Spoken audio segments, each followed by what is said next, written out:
A fire incident was reported at the Shillong Engineering College located at Mawlai Kynton Massar in the early hours of Wednesday, causing damage to parts of the campus. Preliminary findings suggest that the fire may have originated due to an electrical short circuit.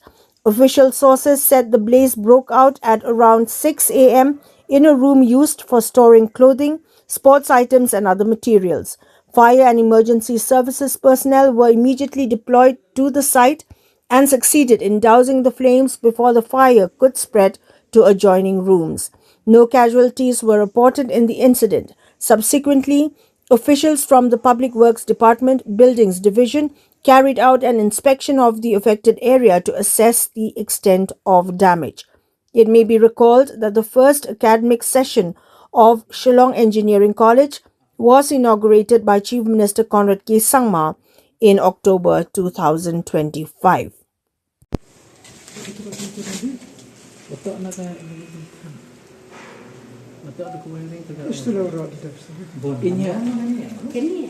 Kini room.